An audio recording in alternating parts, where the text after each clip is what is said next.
Ladies and gentlemen, very good morning, afternoon, and evening, wherever you are. First, let me introduce myself. My name is Aman Wirakartakusuma. I am the president of the International Union of Food Science Technology, IUFoST, for the period of 2022-2024. I am delighted to welcome and thank you all for attending the ALACCTA IUFoST Scientific Roundtable discussion entitled Food Processing, Safety and Health.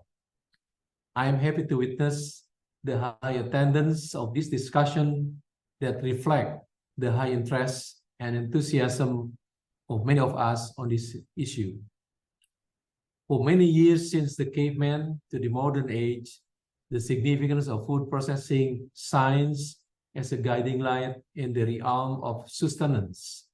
Food processing plays a vital role in ensuring food availability, enabling storage, transportation, distribution, and consumption across diverse locations and seasons. It serves as the foundation for safety, nutrition, and the creation of culturally acceptable and diverse dietary options that cater to the global population. The dynamic field of food processing, encompassing food microbiology, food chemistry, and nutrition, consistently pioneers scientific and technological advancement.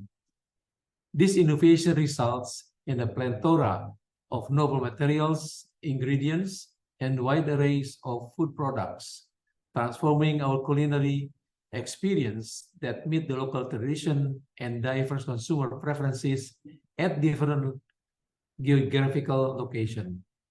Nonetheless, it is important to acknowledge that food processing can pose risk to consumers due to the presence of unsafe additives or quality changes during the processing. Simultaneously, we struggle with the challenges of double or triple burden nutrition, encompassing micronutrient deficiencies, undernutrition, overnutrition, and the rise of non-communicable diseases. Research evidence demonstrates a direct correlation between these issues and our dietary choices. Navigating this complex landscape presents a profound challenge for food scientists, technologists, engineers, microbiologists, and nutritionists. Their mission is to uncover the root causes of these problems and devise innovative solutions. Their work is instrumental in safeguarding food security, promoting nutrition security, ensuring food safety, all while supporting sustainable, healthy diets for the expanding global population. Ladies and gentlemen, since 2016, the emergence of proposed food classification, such as ultra-processed foods introduced by NOVA, has sparked confusion among scientists, consumers, industries, and governments.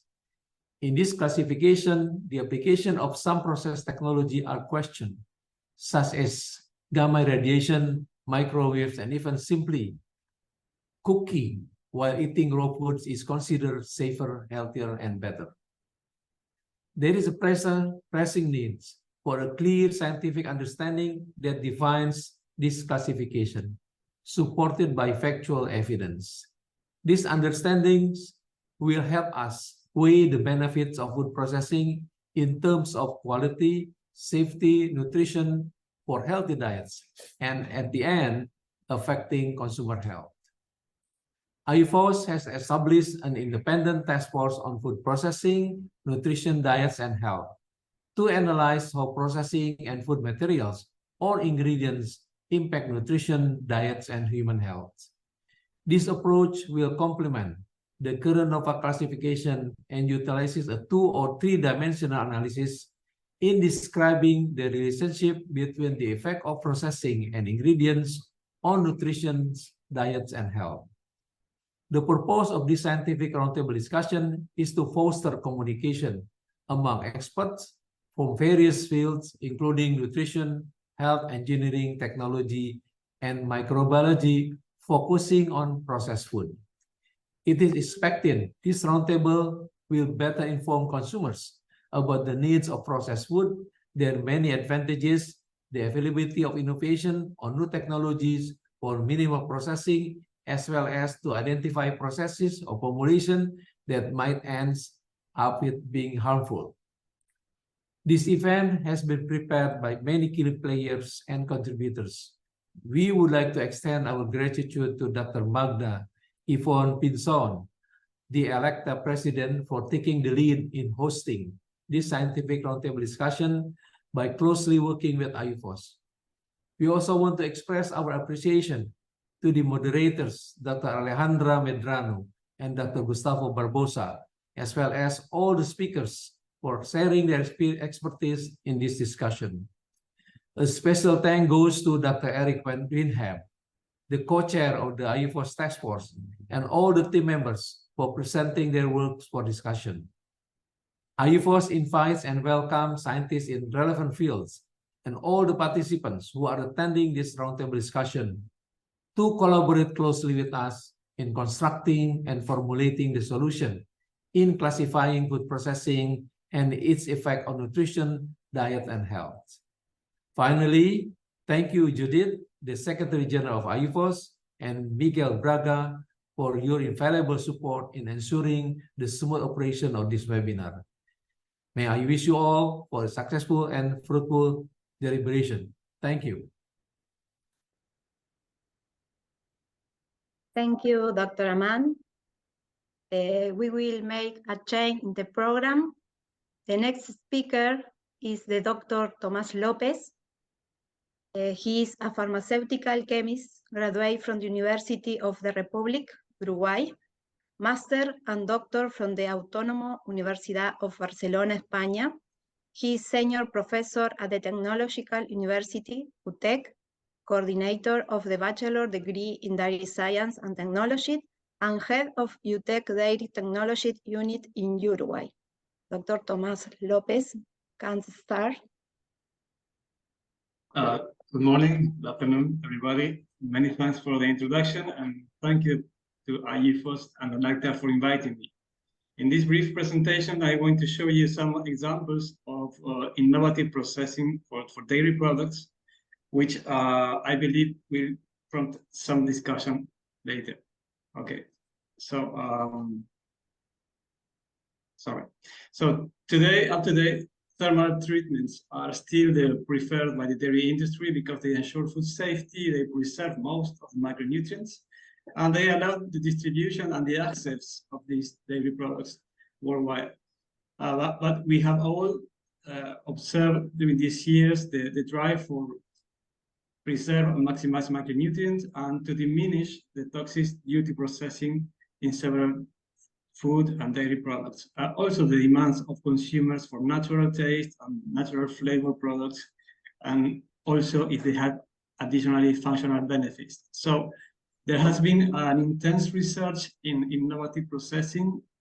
Some of the leaders of this research are here in this roundtable, but I will comment shortly on high pressure and UVC light to promote discussion. Hydrostatic pressures has been researched from the early 90s, and it will submit the already packaged food inside a chamber, and in this chamber we will fill with probably water, and then we will insert pressurized water, which with the aid of an intensifier, which profits from the difference in sections from the piston and the plunger, will come up to 600, 700 megapascal, typically for the food industry. So the product will be instantaneously raised to that pressure, and this will allow more or less a 5 low cycles inactivation of spoilage and some pathogenic bacteria. However, it will not inactivate spores directly, neither toxins if they are present. But it will preserve vitamin content. It will be very useful to extend the shelf life under refrigerated condition, and it could be used the claim label if we do not use additives. There are already some examples of milk commercialized using high pressure in Mexico. This picture is from Australia, and you can see here some recent studies where we can come up with 5 low or 6 low reduction of pathogenic bacteria present in dairy food occasionally. And there is another interesting study in Malaysia where they made a study with industrial high pressure processing of milk, and they came up with a 60-day shelf life with good physicochemical stability and vitamin and mineral content preserved. Another application of high pressure would be for preparing the milk for cheese making. This has been done for many researchers groups. Basically, the findings are more or less the same. The cheeses are physicochemically sound, microbiological okay, and the sensory profile might be in between raw milk and pasteurized milk. And however, the wet yield will be a little bit higher. And this is very interesting for artisan cheeses or raw milk cheeses. We are able to reduce significantly, for instance, the potential level of pathogens like Listeria monocytogenes. And this will continue to diminish through the storage time of these samples. And if we don't have a very active starter, we can always add some intelligent packagings to promote further decrease in the potential pathogenic. Other applications will be, for instance, to generate bioactive compounds or bioactive components in food. In this application, Landin and co-workers have worked with whey protein concentrate, and before applying enzymes to produce bioactive peptides, they treat this whey protein concentrate with high pressures at different levels, and they found in many occasions that the antioxidant capacity was severely increased by higher pressure, and also the immunity activity of the peptides diminished. The last one I want to share is for human blood banks. This is very interesting because normally they use Holder pasteurization, which is a thermal pasteurization process. And if we compare these values with high pressures at 400 megapascal, for instance, we can see that high pressure retains almost 100 or 80% of immunoglobulins activity, AMG, and other factors that promote the growth of newborns are also well maintained.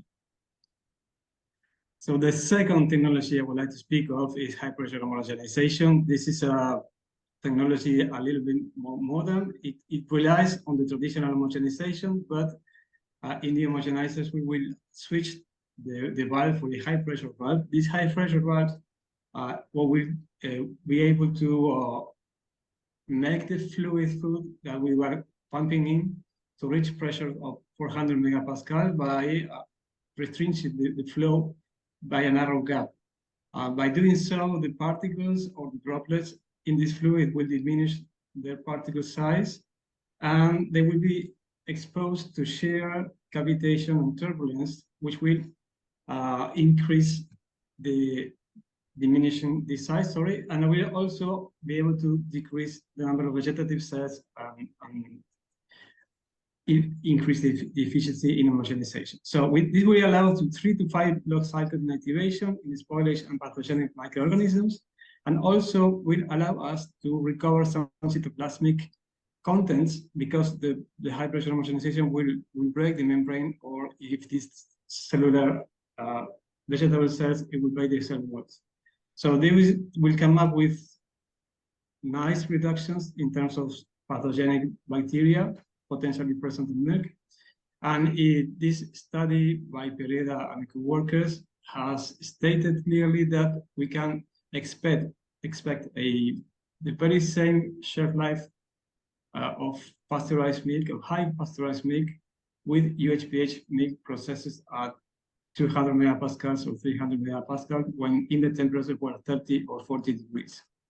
Should we use higher in the temperatures? We are going to be able to inactivate also some spores, such as Bacillus cereus or Bacillus thalidomide. And if we take a look on the potential thermal damages that the process can cause, we see that the levels of furosin or lactulose are really low, and they are comparable to those of pasteurized or high pasteurized milk. and much lower than UHT or in-bottle sterilized milk. Another interesting application of this technology has to do with the potential of retention of water. We observe when we are making yogurt, we observe that the synerlysis is like 13-14% less than traditional heat treatment for yogurt. And also the firmness are higher. So this is very useful from the industrial and also the consumer point of view. And finally, with this technology, it has been shown that we can produce sub-micron or nano emulsions. For instance, this example, they generated nano emulsions which carried retinol acetate, and these emulsions were exposed to cell cultures. And then it was proven that these cell cultures could absorb the emulsion, and they could take the retinol acetate inside and metabolize it to retinol, showing that they are not toxic and showing that they can deliver a bioactive compound to a different material, such as a yogurt, for instance. And finally, I know I'm a little bit short of time, I would like to introduce the UVC light processing. We all know that UVC lights are very good in the germicidal aspect because they will disrupt the DNA of microorganisms. This is a sort of arrangement of reactor that it is used nowadays, where you force the fluid in a turbulent flow and you keep the temperature control by the double jacket, and then you expose the food to a UVC radiation, normally in the range of 254 nanometers, more or less. This will allow microbial reductions, and that can be also combined with other treatments. And we will also be able to destroy some spores. In this example, by Ansari and co-workers, they combine thermal treatment of milk, pasteurized milk, with UVC at 3 different levels, and they extended the shelf life up to 63 days at 4 degrees of storage. And there was some spore also destruction in this example. And this other example, spores taken from UHT milks were inactivated by different doses of UVC, and it set the inactivation levels from 6 to 3 log cycles were very interesting, and maybe the more resistant spores have high adherence to surfaces and high dipicoline acid content. There was a very promising application. When we see what happened with Bacillus subtilis spore inoculated into whole milk, we observe 3 to 4 cycle inactivation of the spores, which is a very promising result. And to finish, I wanted to show you this other application where a very humid and very short light cheese like Fior di Latte in Italy was submitted to UVC lamp. It was possible to extend like an 80% the duration of the shelf life of this product, which widens the possibility of distributing this product beyond the region of production with a very good sensory, microbial, and physical chemical quality. So these were the aspects I wanted to share with you, just to open discussion later in terms of the potential application of innovative technologies to food in order to increase safety level and also increase the nutritional quality of the food. Thank you very much, Tomás. A pleasure to listen to your presentation. I think you are including a number of technologies that I am familiar with, and but you presented new information that is very valuable to the audience, and from a selfish point of view, to me too. So once again, Tomás, thank you very much. And now I have the honor, the pleasure to introduce our next speaker, Dolores del Castillo. She's head of the Food Bioscience Group at the Institute of Food Science Research, CIAL, in Spain, which is part of the famous CSIC, Spanish Scientific Research Council. Dolores got her PhD at Universidad Complutense de Madrid, one of the top universities in the country, and why not in the world. And she has as a primary focus of her research health aspect of coffee and coffee byproducts. And the title of her presentation is Processed Food Can Be Healthy, the Coffee Paradox. Dolores, the floor is yours. Thank you. Thank you very much for the presentation. I'm gonna try to share my screen. Let me see.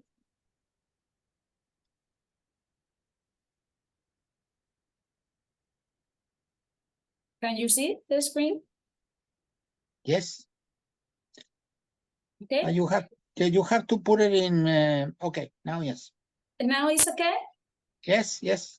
Okay, because I don't see the presentation. I don't know why I see mine here, but I don't see what you see. Okay, thank you very much for the presentation, and thank you very much for the invitation to this very nice meeting that I think that is very good for everybody. Then the first thing that I want just to start probably is very obvious, because probably many of you already today took a cup of coffee just to start very healthy day.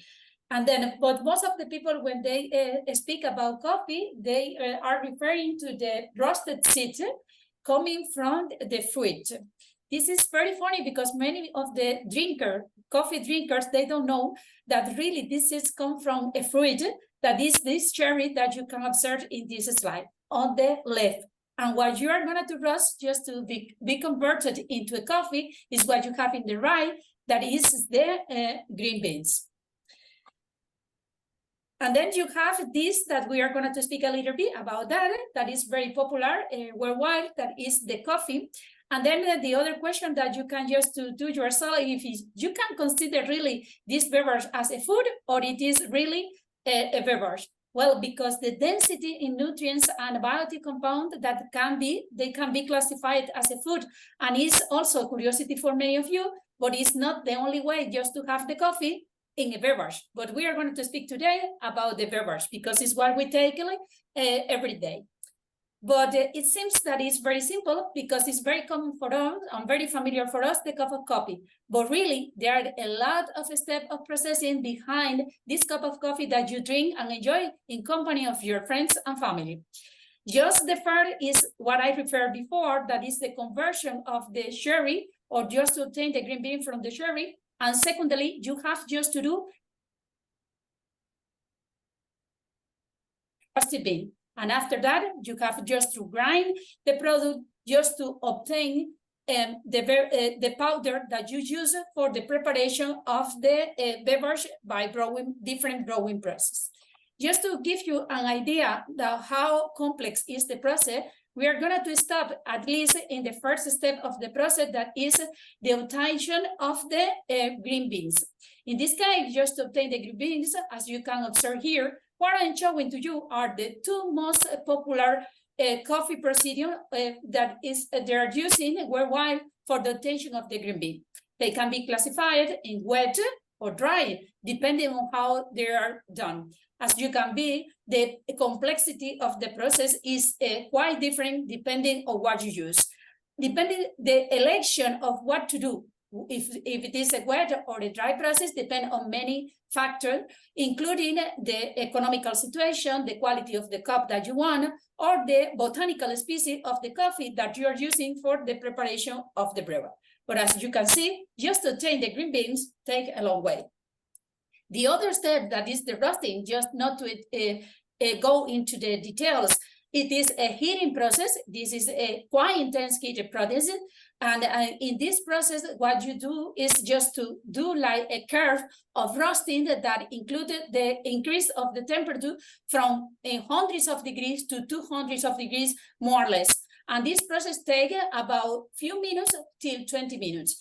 To obtain these classical roasted degrees that can be light, medium, dark, or extra dark. The most common one, and since that the most healthy option, independently of the variety or species that you're using, seems to be the medium roasting because the chemical composition change that you have during the processing.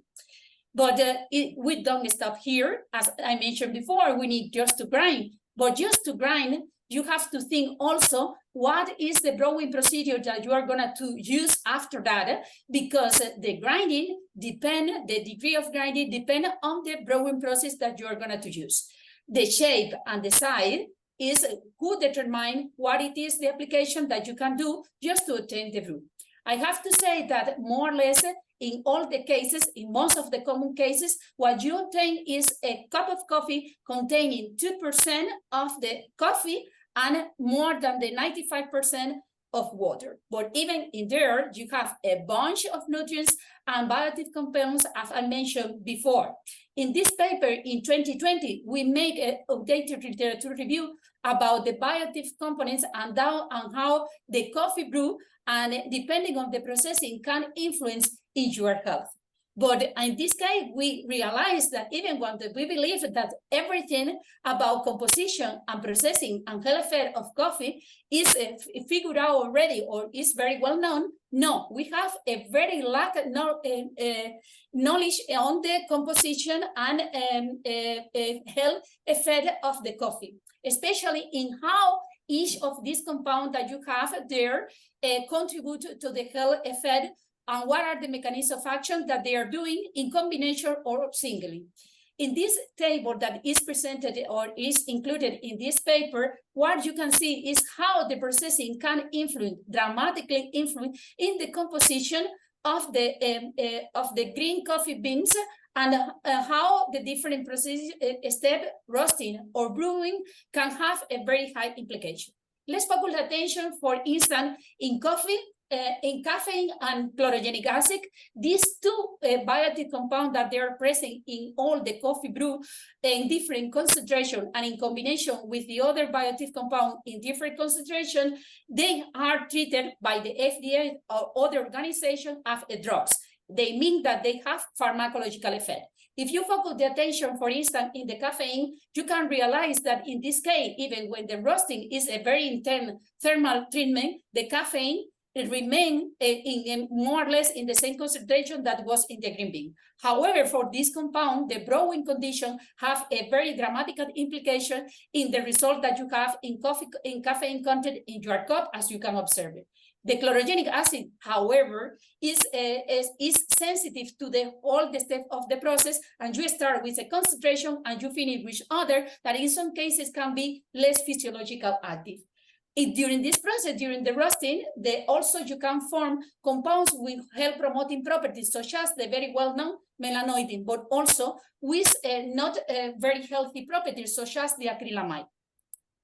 Then in this case, we have just to speak. Oh my God, sorry, I don't know why I cannot pass. Okay. In here, you can just you have a sample of how the different components that you have in the beverage can just to have a activity or can influence the physiology of the different organs that you have, and then can have effect in your mental and physical. Very recently, we went deep on the bioactivity and mechanism of action of this compound, of the bioactive compound or nutrient that we have over there. And we published this paper in collaboration with a very well-known expert in the coffee fields from Portugal. In this paper, we established a coffee paradox, this relationship that we have between this bunch of very complex mixture of different chemicals in different concentration, and how you can just have a very effective positive effect on the human health.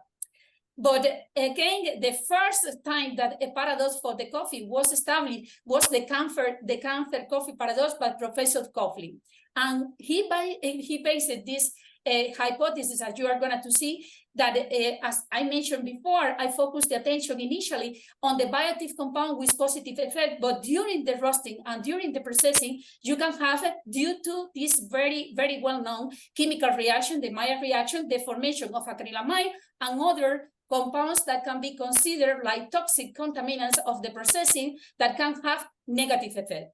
However, all the accumulated research suggested so far that when we are consuming in moderation and we are healthy people, coffee, you can consider that as a healthy beverage, and that it can be because the doses of the compound just to have a poison effect need to be higher than the one we have here. This is what Professor Coughlin established when he explained it for the very first time the carcinogenic hypothesis, and after that you know that that hypothesis or this paradox is the result of just to do an evaluation of the benefits and risks using an holistic approach. I want just to point out that sometimes when we want just to try to understand what it is the role of the food in our health, we need just to work with a holistic approach, because otherwise we can just to get confusing results. In the term of the safety of the coffee, we can just to say that in 1991, talking about this condition that we mentioned before, coffee was included in the list of the possible carcinogen. However, using a good scientific tool like the holistic approach, by 2016, it was exonerated of this role. There are a lot of information that is constantly producing about the coffee because the popularity and because the influence in the health. One of the most recent study that is supporting the recommendation of the World Organization of the make a moderate consumption of the coffee to the health, to promote your health and to avoid some of the very well-known chronic non-communicable disease that they are considered pandemic of the 21st century, is here in this is supported by this study. This study, as you see, is a study that has been published in April 2023. And in this study that has included a very big population, you can see that it is possible that substitution of a sugar sweetened beverage by coffee, tea, and plain water just to reduce the risk of these pathologies such as the diabetes type 2. But one of the things that I would like to just to ask you is, if we're talking about processing, classification of the food, because the processing and their health implication, what to do with the coffee and the novel classification. As you maybe all of you know very well, as consumer or as scientific, the novel classification is very controversial. And the author in 2019 agree with the FAO that we need just to focus the attention on that classification to understand better our food and the implication of this food in our health. If we focus the attention in the group number 4, that is the ultra-processed food, and the consumers, the industry, and the health organization, they are very concerned about that, because it has been demonstrated, or seems to be, that there is a scientific correlation between cause effect between intake or the chronic intake of this product and the health concern. We want just to know, is the coffee that is part of our diet can be classified where we can just to include the coffee in the way we have mentioned now that we normally prepare, because you can have another type of coffee, such as the soluble coffee that implied more processing than the one we have here, or this coffee preparation that you can find commercially available. If we focus the attention on the ultra-processed group, it seems possible that also food and beverage can be included in this one, but they are speaking about industrial preparation. But the curious thing is that they propose that the tool for the processing of the food can be included in different processes, such as extrusion, that is also allowed for the production of the minimal processed food. Then again, the question, where we classify with this classification the coffee that we already know that is a processed food. We can just include it in the ultra-processed group. In this group, there are 6 different subgroups, and there is a classification including beverage. And in this group of beverage, you include sugar, sweetened and diet soft drink, fruit drink, sport energy drink, and nutrition drink. We can fit there the coffee. This is my question. Again, I have just to pinpoint that this is very controversial. And one of the examples how the community scientific is feel about that is one of this paper that I am showing you, and invite you just to have a look of this paper. And the conclusion of the paper, in agreement with my opinion, is that the NOVA criteria do not allow for robust and functional food assignment. go back to the coffee and go back to the possibility of the coffee in this way. The coffee is then classified, and there are some here. Oh, the conclusion, I don't have here the conclusion. Okay, and the coffee can be classified. Obviously, I think that I don't know, because in the other presentation I think that something happened with my presentation. The question is that if it is an ultra-processed food, the coffee, I think that it is not obviously in the way that we have prepared. But my question is if we added the sugar that is an habitual, frequent practices, or if we buy the coffee that is in a bar, or if we do, if we inject if we have an intake of the solvent coffee, we are talking about an ultra-processed. I think that not. It's not a matter of this classification about the processing. It's a matter of a combination of processing and composition. In this case, we are talking, and we just to select if we have a taking or intaking a healthy food.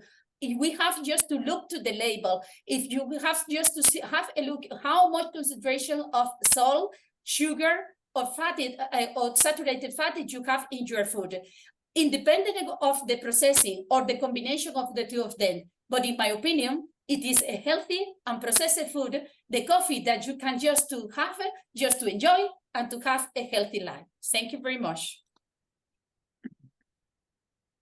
Well, thank you very much, Dolores. Wonderful presentation. For those of us who love coffee, you are making us feel good. And so now it is my pleasure to introduce the third speaker, my good friend, Susana Caetano da Silva Lanes. And I have to say, Happy Independence Day, Brazil.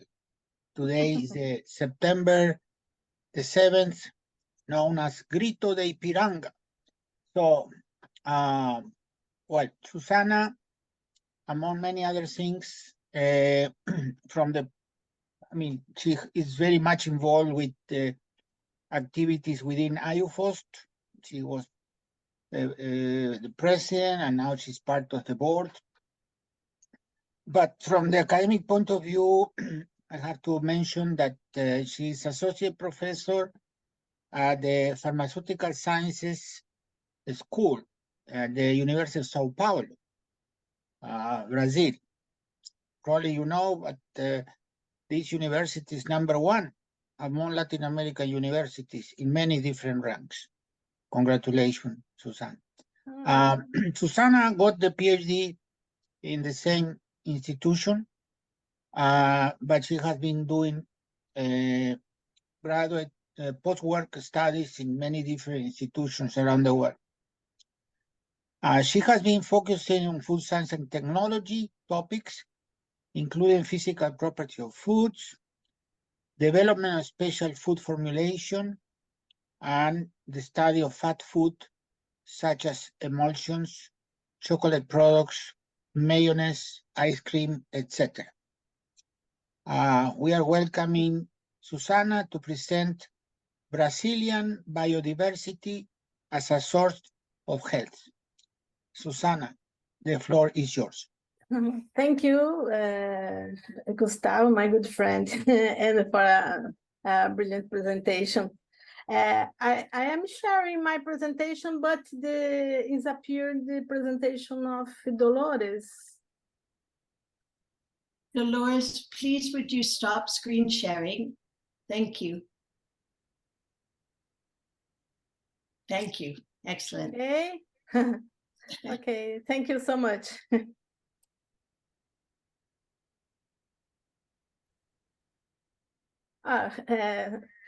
Today is we celebrate the Brazil independence. Thank you, Gustavo, in remembering this one. Okay. Brazil, due to its continental dimensions, present a very large variation in life and what is implied in different ecosystems, highlighting Brazilian biodiversity, where it's considered the most biodiverse in the world.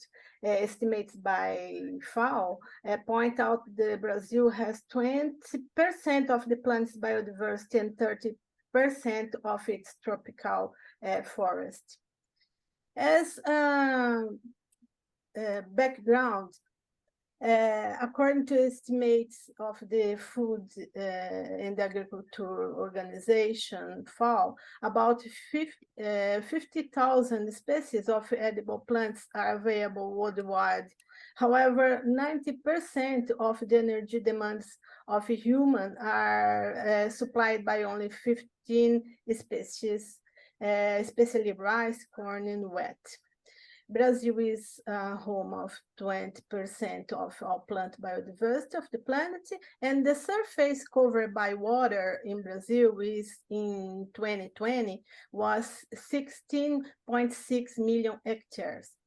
The effect of malnutrition are deficiency of micronutrients and iron, vitamins A and others, among others, and more recently, obesity and chronic disease.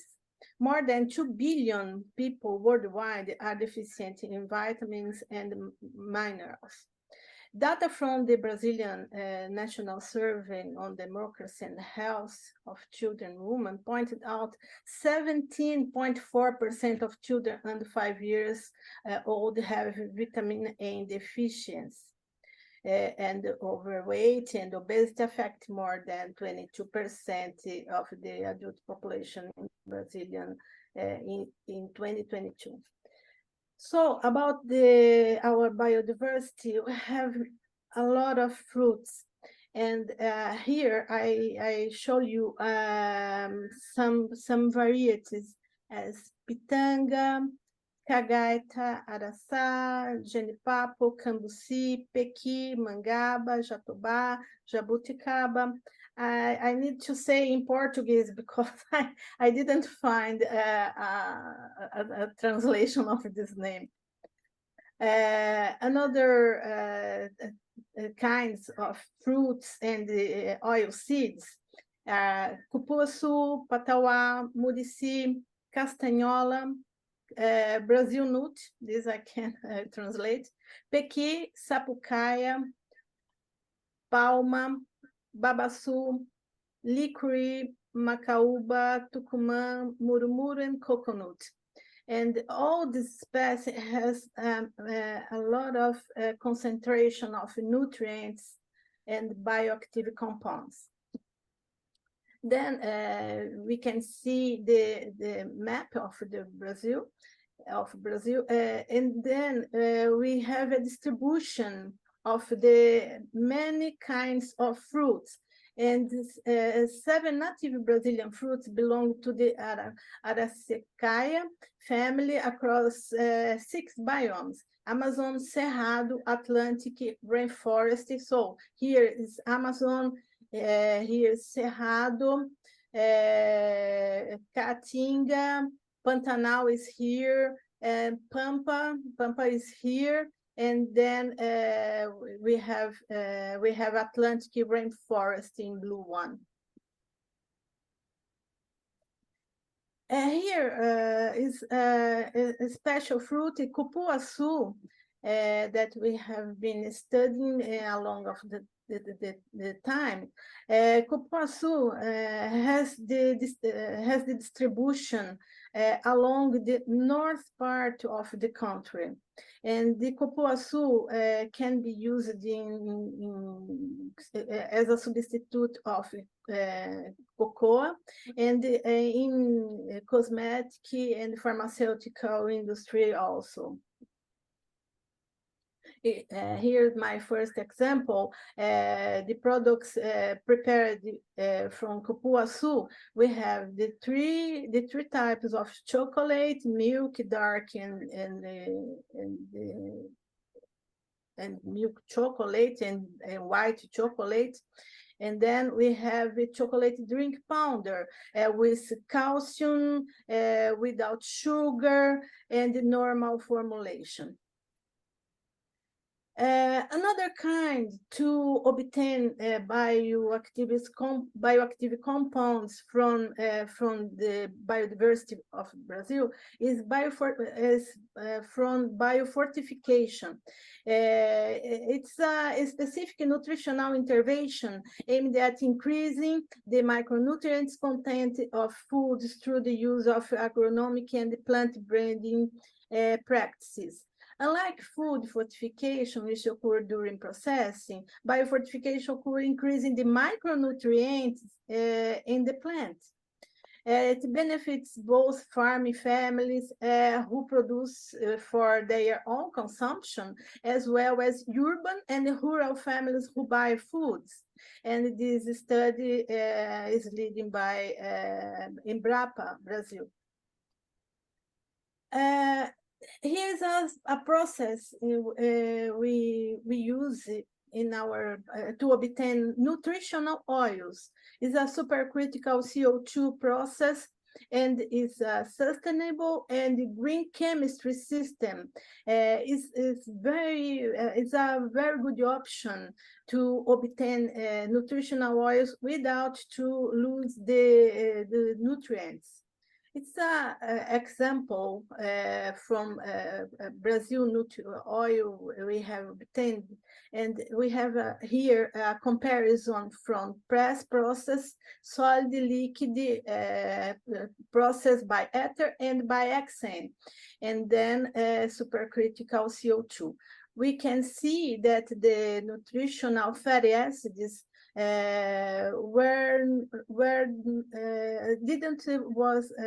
lose the properties, the main properties, and the main fatty acids, stearic, oleic, linoleic, maintain the quality, maintain the content in the obtained oil.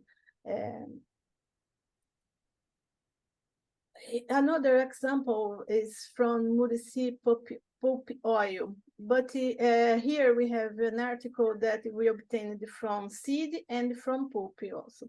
Here is the fatty acid composition from pulp oil, and we have palmitic, we have oleic, linoleic in big amounts. And then we have also palmitoleic omega-7 fatty acid. In a considerable amount. Another example is from sapucaia oil. We have we made the comparison among some pressure in extraction process. We have extraction in 300 bar, 350 bar, and 400 bars. And then we have in the main composition palmitic, palmitoleic fatty acids, and linoleic and linolenic fatty acids. And the composition, the best pressure to extract the oil is in 350 bars. Here we have an example from shisha and the cashew gum obtained from exudates of the tree. Shisha is and the cashew trees and the cashew fruits also are very, very important because the pharmacological properties and also the nutrient properties. In shisha, we can find some antioxidants, bioactive compounds, and the rutin is the main compounds we have found. And she has an anti-inflammatory, antiviral, anti-cancer action in the organism. And the cashew cashew gum has anti-inflammatory, antimicrobial, gastroprotective, immunomodulatory, and cryopreservative properties. And carotenoids, bioactive compounds. Also, we have used the cashew gum in composition of chocolates, and substitute part of the oil, the fat of the composition, and acting as stabilizing also. In filling, we use the cashew gum, chicha gum, and the properties was the properties for manufacture of the filling was very, very interesting. Here we have another example of only cocoa chocolate. Brazil is the 7th largest producer of cocoa, and then we obtained cocoa honey from pulp and used it as substitute of sucrose in chocolate formulations, and then we have a patent of this product also. Another example is pequi, another fruit that is rich in vitamins A, C, and E, and fiber, and the health fats also. And then we could use it in chocolate formulations, substituting a part of the sucrose, and to increase the nutritional value of this chocolate. This is nutritional filling with orange juice, quinoa, and ketosane hydrogel. We have used ketosane hydrogel in many formulations in our laboratory, and the use in filling was very promising, reducing the fat content of the formulation and acting, for example, reduction of fatty and cholesterol of the consumers, stabilizer, antibacterial. Also, in all formulations, we use the ketosane hydrogel. Another example with peanut oil with high oleic content. This is a genetically modified peanut by Agronomic Institute of Campinas. We used this fat extracted by supercritical also, and 84% of oleic fatty acid was present in this oil. We use microencapsulation by spray dryer to keep the properties of this oil and insert in chocolate formulations. And then it's okay for today. Thank you for the invitation and the participation in this meeting. Thank you.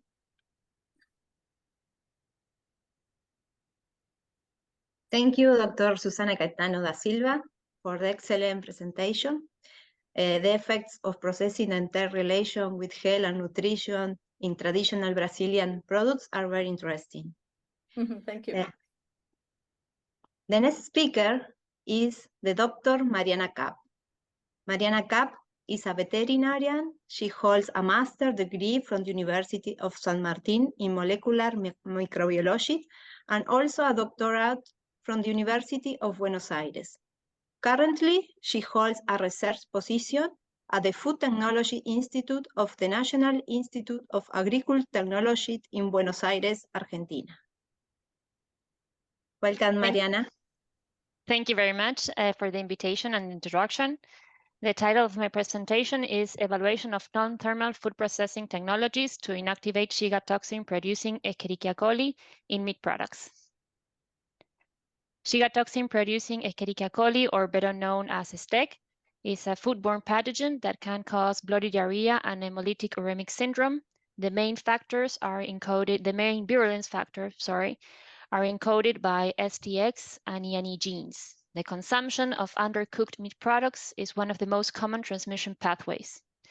The cattle industry has sought to eliminate STEC and other pathogens through the evaluation of the efficacy of different non-thermal food processing technologies. Among the physical technologies that we evaluated, we can mention hydrostatic pressure and gamma irradiation, and among the chemical ones, we can mention organic acids and electrolyzed water. The aim of SA1 was to compare the effectiveness of electrolyzed water, peroxyacetic acid, lactic acid, and caprylic acid to inactivate a pool of native STEC strains inoculated on fresh beef. The sample consisted of fresh beef of 25 grams and 25 centimeters of surface. High inoculum samples had a final concentration of 6 to 7 logarithm of colony-forming units per gram, and low inoculum samples had a final concentration of approximately 0.5 to 1 logarithm of colony-forming units per gram. For the treatment application, samples were rinsed for 15 seconds in 100 milliliters of antimicrobial solutions, and after treatments, samples were individually vacuum packed and refrigerated. For the microbial analysis of high inoculum samples, STEC counts were performed in tryptic soy agar and maconcay agar as non-selective and selective media respectively, and low inoculum samples were enriched, and after the enrichment step, samples were tested for the presence of STX and ENE genes by real-time PCR. The results for high inoculum samples, we can see that the most effective treatment was caprylic acid treatment, followed by lactic acid, peroxyacetic acid, and electrolyzed water. For low inoculum samples, we can see that 100% of the samples treated with electrolyzed water, peroxyacetic acid, and lactic acid were positive for the presence of STX and ENE genes after the enrichment step. That is to say that the only treatment that was effective was caprylic acid treatment. As to sensory analysis, lactic acid treatment did not produce perceptible differences of color. However, all flavors were identified. Caprylic acid treatment did not produce perceptible differences neither in color nor in flavor. The conclusions for SA1 were that the results of the samples with high inoculum showed that caprylic acid was the most effective treatment against STEC in beef products, followed by lactic acid and peroxyacetic. Treatment with electrolyzed water was not effective. The results of the sample with low inoculum showed that only caprylic acid treatment was effective in reducing the percentage of positive samples for STX and ENE genes. Differences between the results obtained with high and low inoculum samples may be due to the fact that the damage caused by lactic acid was not large enough to cause complete cell inactivation, and thus cells were able to survive and recover during the enrichment procedure. As to sensory analysis, lactic acid did not produce perceptible differences of color, but of flavors were identified. The caprylic acid treatment did not produce perceptible differences neither in color nor in flavor. The aim of SA2 was to assess the efficacy of lactic acid, caprylic acid, both high and low gamma dose irradiation, and low dose irradiation combined with lactic acid and caprylic acid on the inactivation of a pool of STEC strains inoculated in this case in beef trimmings. The sample consisted in a bag of 25 grams of beef trimmings. Antimicrobials were added undiluted and mixed by pressing the bag externally. Gamma irradiation treatments were carried out in a semi-industrial irradiation facility at a SACE Atomic Center after 24 hours of the chemical treatment. The results for high inoculum samples, we can see that the most effective treatment was high irradiation dose with a reduction of 5 log reductions, followed by lactic acid combined with low irradiation dose, and then by low irradiation dose alone or combined with caprylic acid. The organic acid alone were not effective to reduce in STEC counts. For low inoculum samples, we can see again that the most effective treatment was high radiation dose, as none of the samples were positive for STX and ENE genes after the enrichment step. A low irradiation dose alone or combined with lactic acid or caprylic acid treatment was the second most effective treatment, with a reduction of approximately 30%. And the organic acids alone were not effective to reduce, as 100% were positive for SZX and ENE genes after the enrichment step. For the sensory analysis, beef burgers were prepared with control and treated beef trimmings. We made a color assessment. The color intensity was slightly to moderately stronger in low dose irradiation and high dose irradiation treatment samples than in control samples, and moderately to much stronger in low dose irradiation combined with lactic acid treatment, compared again with the control samples. As for the overall flavor, treated samples were significantly different from control samples, but the main attributes responsible for such difference were juiciness, saltiness, and texture, and no off flavors were detected. The conclusions of SA2 were that organic acid treatments alone were not effective to reduce STEC counts. The most effective treatment was high-dose gamma irradiation. After treatment with low-dose irradiation combined with lactic acid, STEC lethality was higher than with low-dose irradiation alone in samples with high inoculum, but it remained the same in samples with low inoculum. As to the sensory analysis, treatment with low-dose irradiation combined with lactic acid was less effective than low-dose irradiation alone in preserving these parameters, and treatment with high-dose irradiation caused minimal changes. Finally, the aim of SA3 was to evaluate the effects of beef patty formulations, which varied in the content of fat and salt, and pressure levels on the inactivation of STEC O157H7. In this case, the inoculation procedure consisted of placing 30 grams of batter in bags and inoculating them with a STEC pool to obtain a final concentration of 6 to 7 logarithm of colony forming units per gram, and then samples were vacuum packed and refrigerated. The treatments were applied using a high pressure system. In the results, we can see that higher the pressure, higher were the reductions, and that the formulations that had a lower concentration of salt, that were A and C, showed higher reductions than those that had a concentration of salts, a higher concentration of salts. The conclusions of SA3 is that the STEC O157 log reductions increases with pressure level applied. Beef patties made with higher salt concentrations showed lower STEC count reductions than those with lower salt concentrations.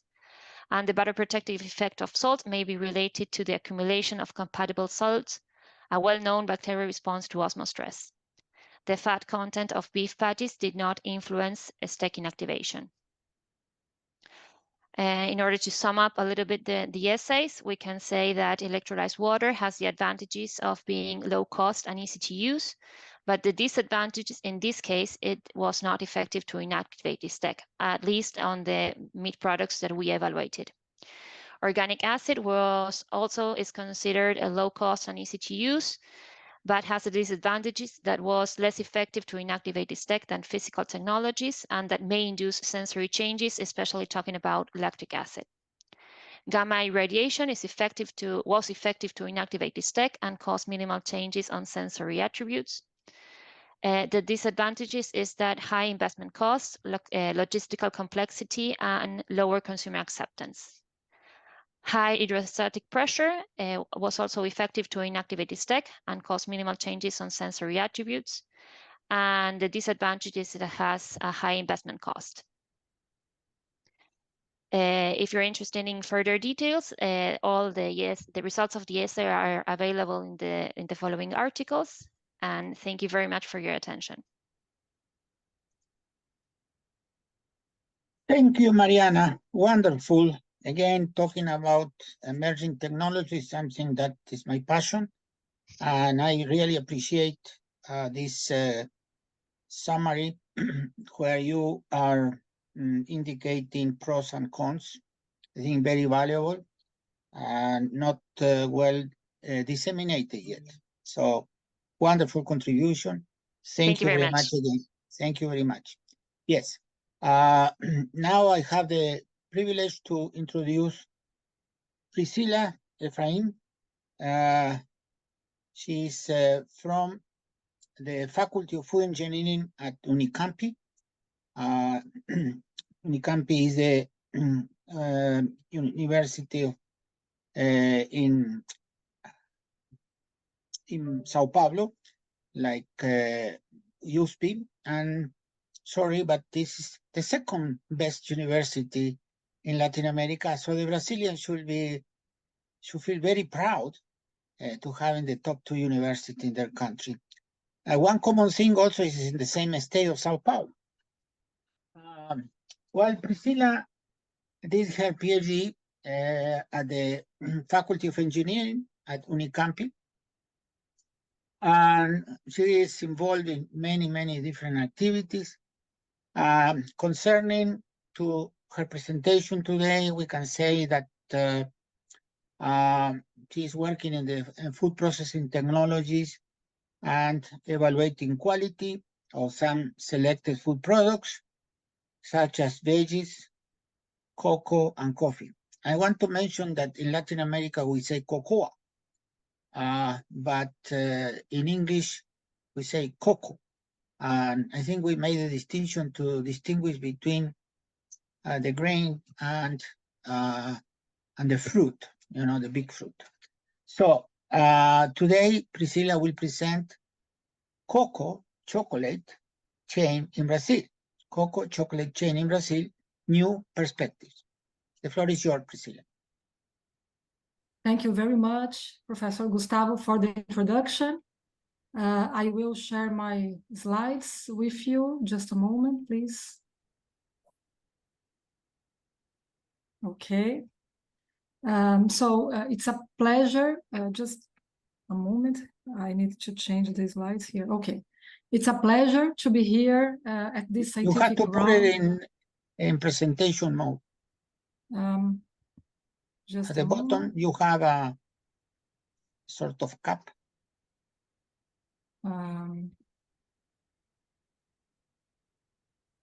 Just a At moment. the bottom left, Bottom left, just a moment. Bottom right.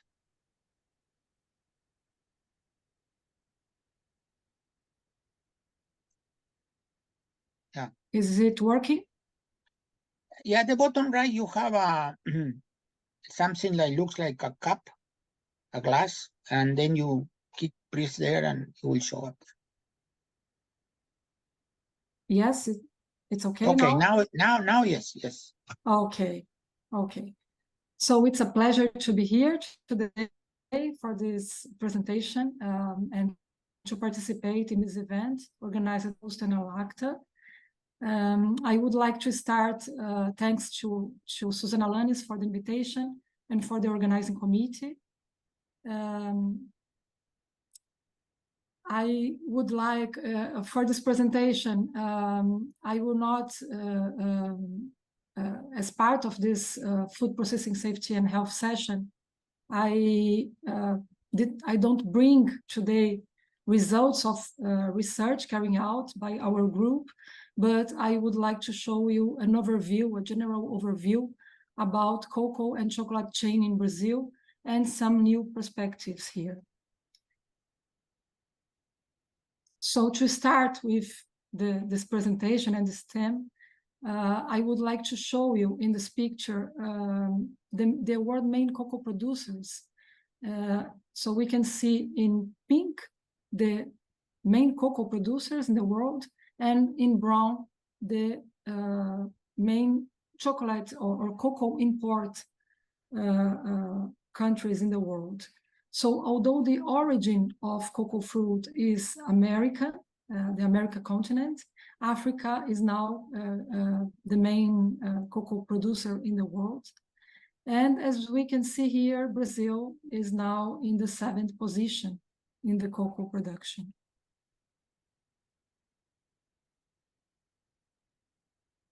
So in Brazil, we have approximately 93,000 cocoa growers, mainly in the states of Bahia and Pará.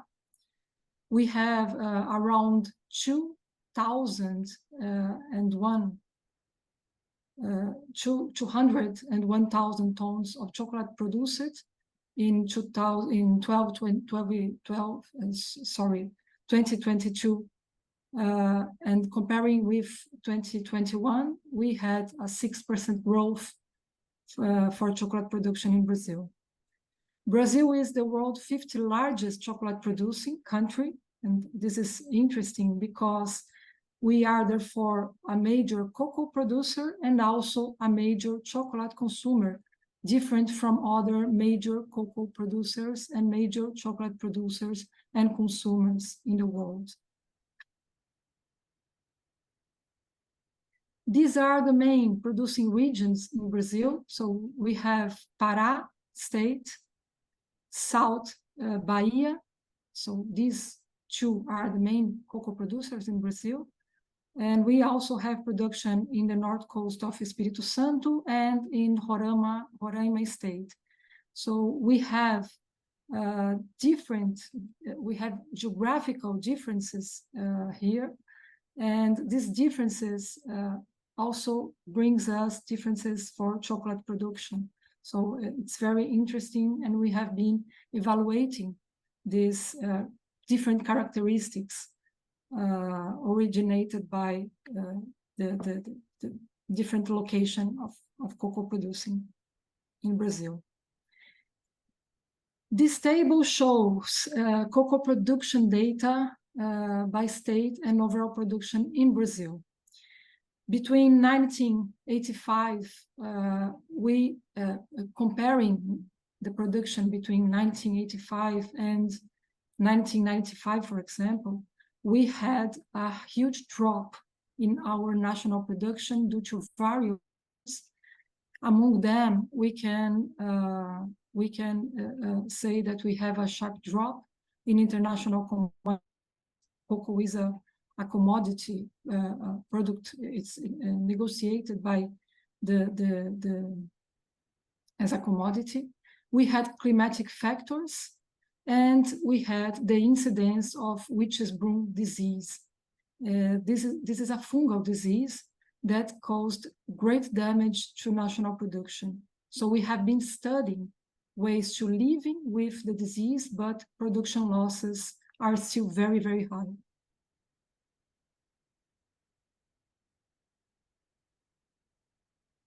The dynamics of cocoa chain, as with other agricultural and food production chains, are very, very complex.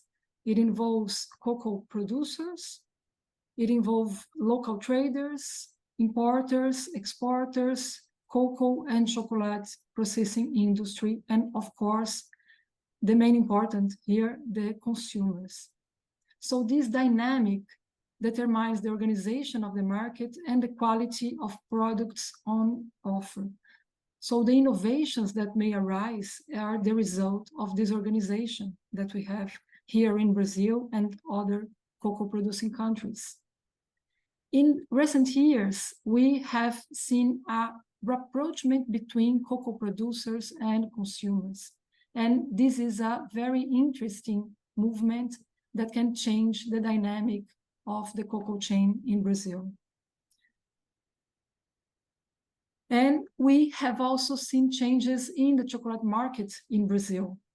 A growing number of companies are producing chocolate from the bean. We call this bean to bar or tree to bar, when the chocolate producer produces chocolate from the fruit.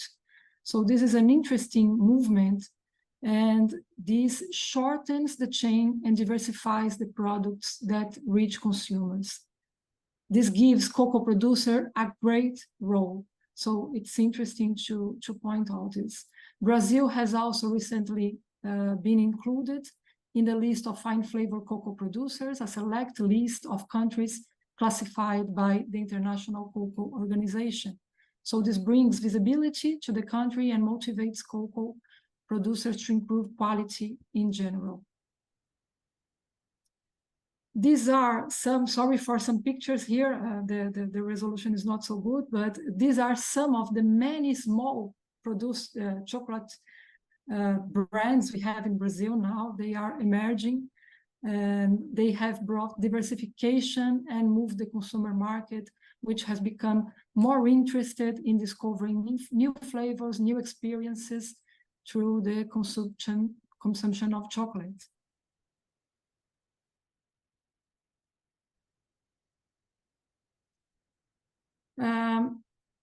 Regarding one of the most important steps for chocolate production, for chocolate quality, the cocoa fermentation stage. This is an extremely important stage, and it's important to mention that there are very few producers in Brazil and in the world who really know how to do the fermentation and who really do this stage. It is a stage that requires labor, knowledge, and time, and it is still a natural fermentation. Most of the countries use a natural fermentation. So without the cocoa beans being valued for their quality, the fermentation stage won't take place because of the costs of this step. So we can say that we have new initiatives here in Brazil, for example, considering fermentation systems, new equipments, boxes, smaller boxes, and this can bring some control to the fermentation step. Some producers have been using a thermometer to control. It's a very small technology, of course, but they have been using a thermometer to control the temperature, and by controlling temperature, they can control the period of fermentation. So this can bring some improvement in the quality of cocoa beans. The drying stage is also a crucial step for microbiological safety. So due to the increase in pH and the maintenance of an average water activity, the growth of toxin-producing fungi is possible during this step. So the drying system is normally organized. The producers use this kind of structures to do the drying step. So it's a solar drying, a natural drying. We have here a wooden platform, and this kind of a movable roof here to do the drying step. So it often rains in the cocoa producing areas, and the cocoa beans end up wet, favoring microbial growth. So we have some producers here that have been replacing the system with greenhouses or mechanical equipments to do the drying step more fast. So this is also something very simple, but that can guarantee the quality and safety of cocoa beans in Brazil. So we have various institutions working to improve productivity of Brazilian cocoa and the quality and safety of products. And by working together and learning from other countries, we can make this chain more successful, we hope. So I would like to thank you very much for your attention, and thank once again for the organization committee for the opportunity. And this presentation ends here. Thank you. Thank you very much, Priscilla, for this very interesting presentation about the production of chocolate, a differential product. It is an honor to present the last speaker, Dr. Eric Widham, Education and Doctorate in Chemical Engineer at the Technical University of Karlsruhe, Germany. From 1992 to 2022, he was full professor for food processing engineer at Swiss Federal Institute of Technology, Zurich, co-chair of the IUFoST Task Force on Food Processing for Nutrition, Diet and Health. Thank you so much for being able to accompany us in today's roundtable.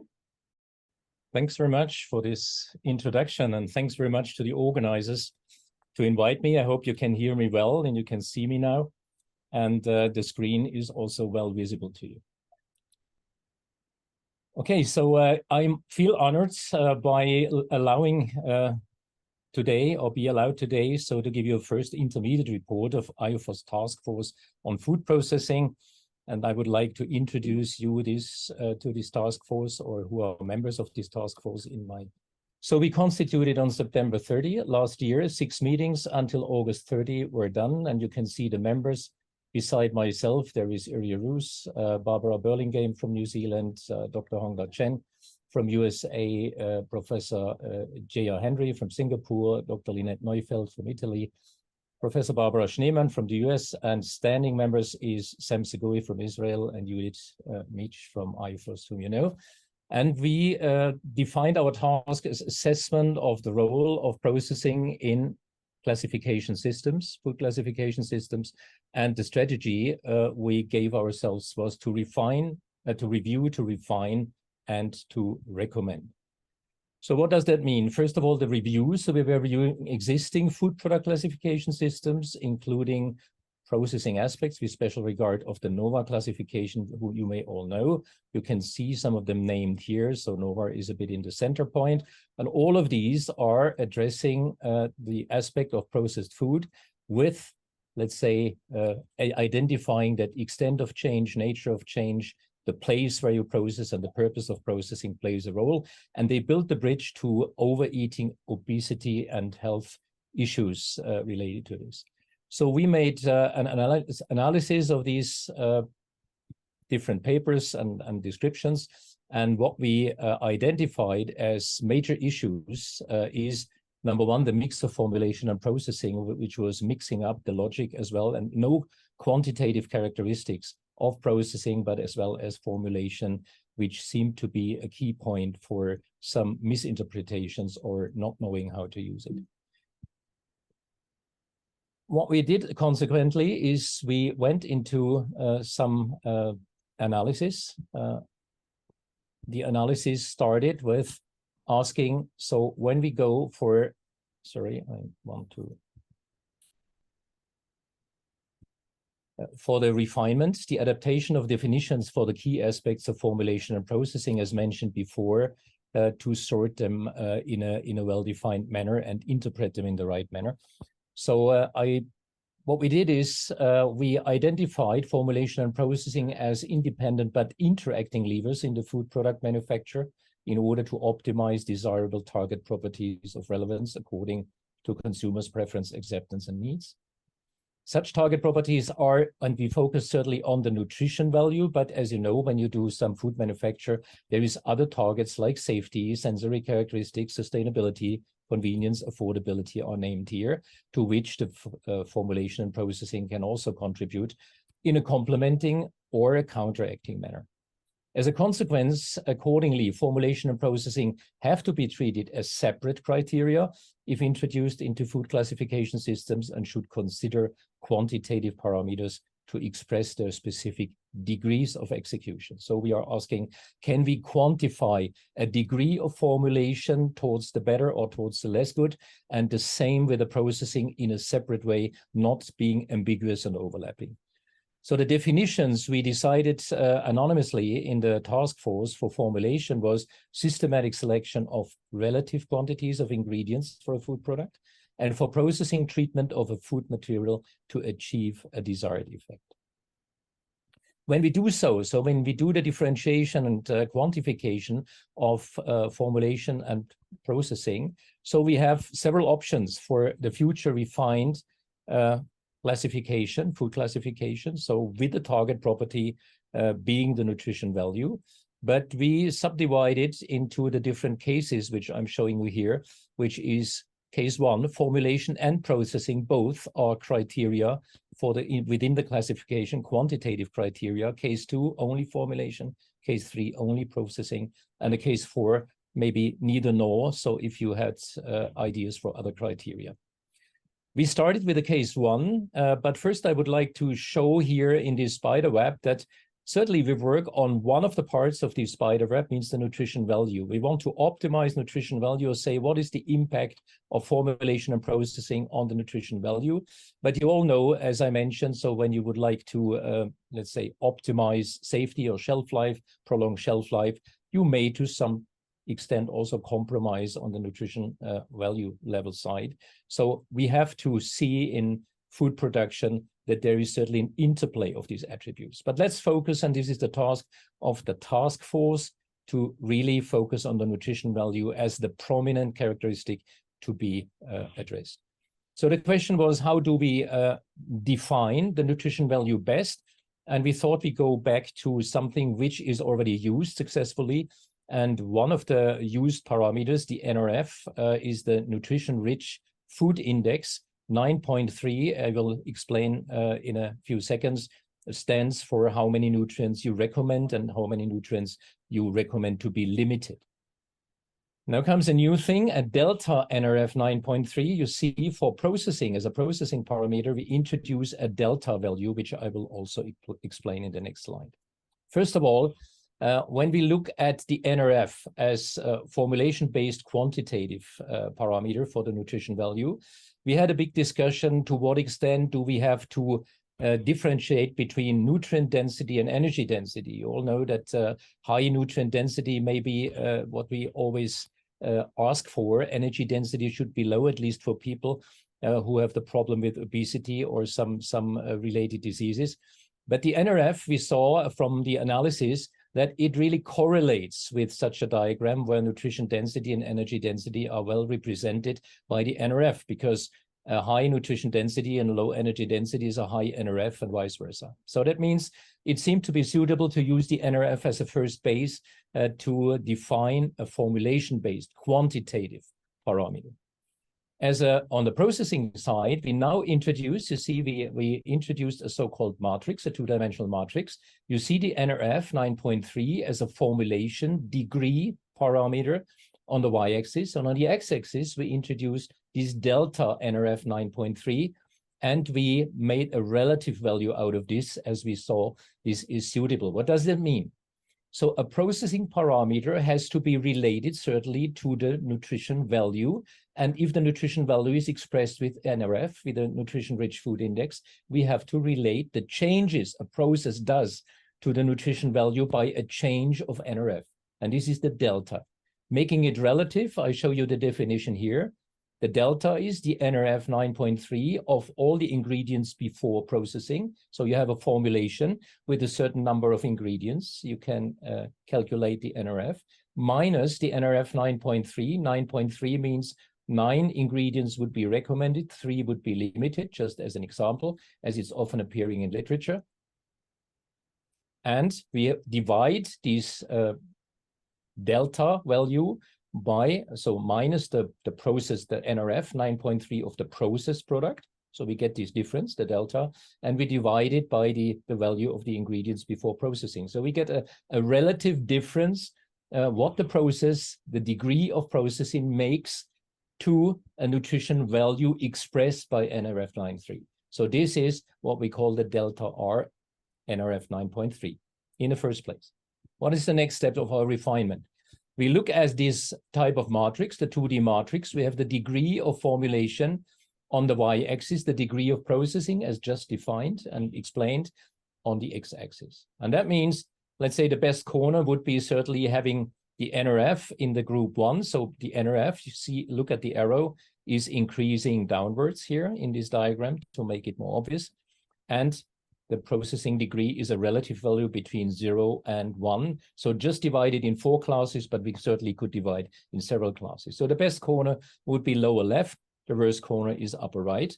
And now you can say, okay, I can certainly just go for modifying the formulation, not doing more processing, just, let's say, adding material, having a more expanded formulation. Or you could take the fresh apple sauce, so which is taken as an example, and just process it under high pressure, thermally pasteurization, thermal sterilization to go from left to the right.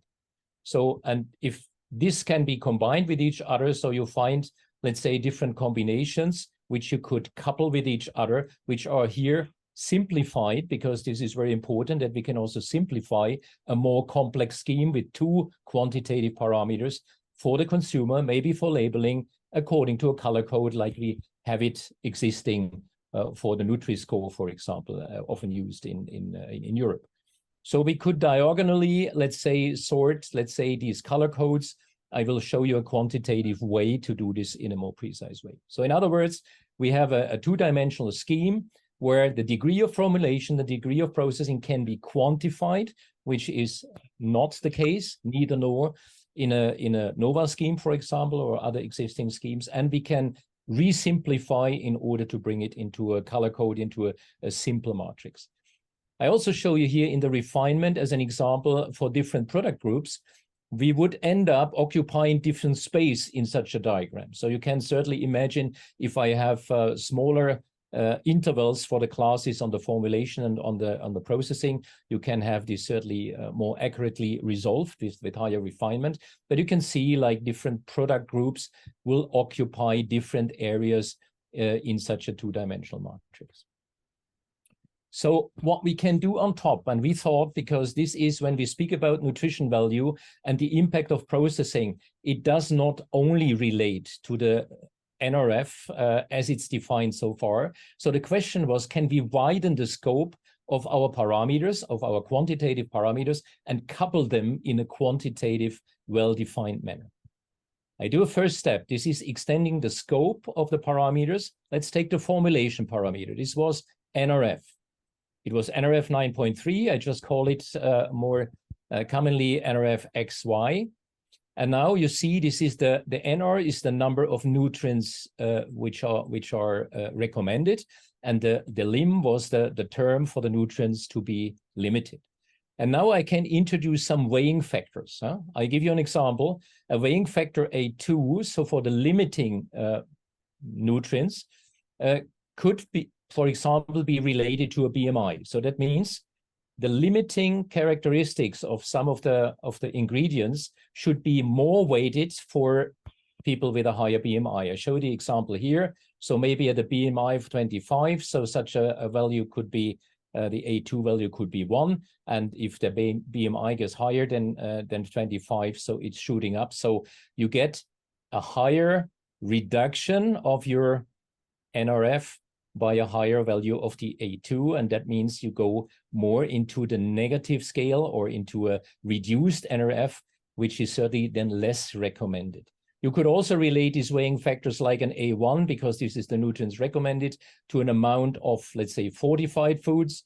So that means fortified food bigger than 1 if you add vitamins or nutrients, micronutrients, so you could also weigh like this. On the processing side, you can introduce also new terms and also weighing factors. I'm not going to the weighing factors to make it not too complex, but you see here this delta NRF as it was before. It's renamed now because we widened the scope, and so I gave it a different name. The NRF kernel is still seen, so the delta value as introduced before for the recommended nutrients and the delta value for the ones to be limited.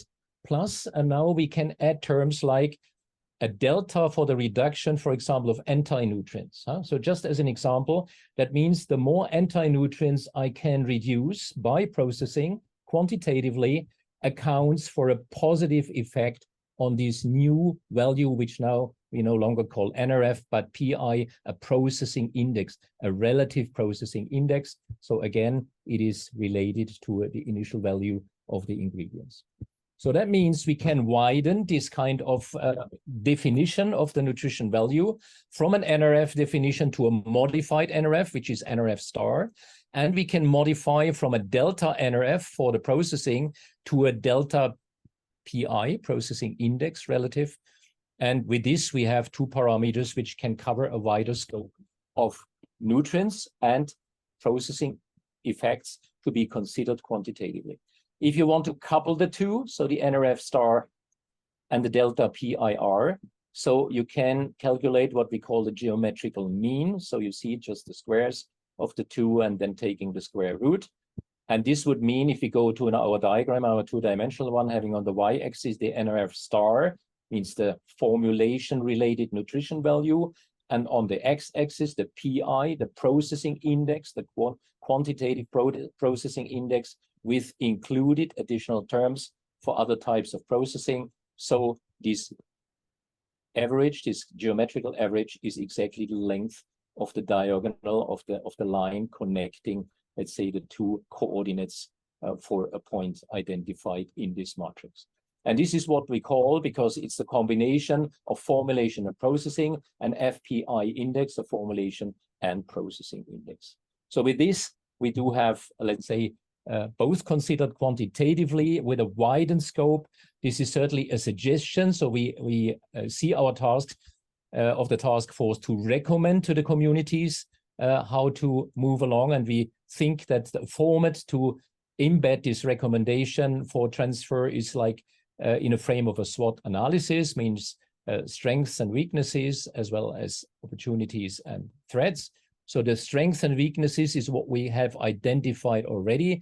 This is the present state approach. And for the future, going into opportunities, which I started to explain in which direction we could go with the expanded definitions of the nutrition value and the processing index, and also not, let's say, neglecting some threads. With this, I would like to summarize. We reviewed existing food product classification systems and identified that major issues are the mix of formulation and processing verbally, but also having not quantitative characteristics for both of them. There is other points which we pointed out. You may read through, but these were the key issues we thought makes the major misunderstanding and ill-posed positioning of schemes like NOVA and others. The refinement is that we define these, like the formulation, the processing, in the best possible manner, not overlapping, non-ambiguous, and introduce quantitative parameters also for describing the degree of processing and the degree of formulation. This was what I played through, a so-called case 1, NRF 9.3 for formulation degree. The delta NRF, how does it change during processing, such a definition of a nutrition value as processing index, and the coupling of both these formulation and processing index, which can be shown in a 2D matrix to make it a bit better visible, which can itself be simplified back to a, let's say, simple one parameter system, where certainly both parameters, the formulation and the processing parameters, contribute to in a well-defined, quantitatively well-defined manner. And from this, we think we can derive consistent recommendations for the IUFoST, the IUNS communities, in order to explore this further, because we have no final solution. We have refinement suggestions and recommendations, and we think that this should be a good nucleator or good nucleators for the future development within the communities. With this, I would like to thank, and I'm certainly open for questions. Thank you very much, Eric. Wonderful, wonderful presentation. Like a good food engineer, you put the numbers, quantification to a very controversial issue. And I think the way you dissected this is leading the way to be more scientifically based when we do classifications, we make recommendations, etc. So you and your group should be commended for such a interesting and challenging approach to address this issue of qualifying the quality of the food and the appropriateness for the consumers to have them in the regular diet. Thanks so much. My pleasure, Eric. Wonderful. Sorry. So if all of you agree, now we are going to transition to the Q&A session, where I will be monitored by and moderated by my good friend and colleague, Susana Sokolowski from Argentina, Catholic University in Buenos Aires, and by myself. So I let Susana go ahead initiate the discussion or present questions to the speakers if you think appropriate. Thank you very much, Gustavo. Good morning to everyone. I would like to advise everyone to stay until 11:30 my time in Argentina, 10:30 in the United States or elsewhere, because we would like to have additional time to discuss these important issues. So let's go ahead and start asking people to send their questions through the Q&A chat box. And from there on, we can start sending the appropriate replies to the speakers. So I have a question. I can see that you're recording the session. Well, where can we find the recording afterwards? So this will be, of course, replied to everybody right now after we close the session. So, Gustavo, do you already have the questions with you? Yes, I do. I have 5 questions. Could you read them, please? Definitely. Some of them has a little bit of introduction and then go to the point. The number one, listen, this is the sort of platform. Say from time to time, some food products are demonized. So it happened with milk, butter, eggs, meat, additives in general. Even technological processes are questioned.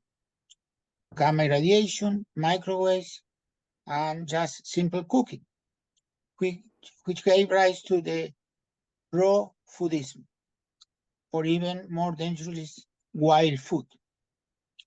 The arguments to support these ideas are pseudoscientific, but they sound credible for the general public. So the question is, how can we help from food science and technology to fight false statements? Extension activities from universities could be an interesting way, but maybe another formal action could be implemented for fast and convincing responses. Do you know if there are any actions in this sense in your area? So this is open to all the 6 speakers. Who wants to jump first? Can you see my hand? I don't know. Yeah. Oh, yeah. Okay. Yeah. Yeah, perfect. Yeah, so I think that the key rules as we identified it and probably is logic from everybody's perspective is we first have to speak the same language. This is why definitions of key parameters describing, let's say, what an ultra processed food should be, because you get like information about there should not be sugar, salt, saturated fat, cosmetic ingredients, but there is no quantity. But still it's something about formulation, and there is nothing about processing. And if it's not quantified, and if the definitions are not clear, I mean, the confusion is programmed. And this is why I would say, try and develop also your own ideas, and this should be the inspiration of, based on what I showed you, is to really define appropriately or adapt to the definition which is non-ambiguous between formulation and processing and maybe other influential parameters you would like to see, and then try to quantify parameters for the degree of formulation and the degree of processing, because otherwise you will never, the trouble in mixing up and non-quantifiable evaluations would not end up. Yeah. Great. Any other comments, suggestions? I see many faces tempted to say something. Don't be shy. Go ahead. Yes. May I? Yes. Yes, okay. Only I think that the public always needs to be well informed about the food sector as a whole, in order to be able to draw their own conclusions. We know this is very difficult, but we can use television programs in open channels.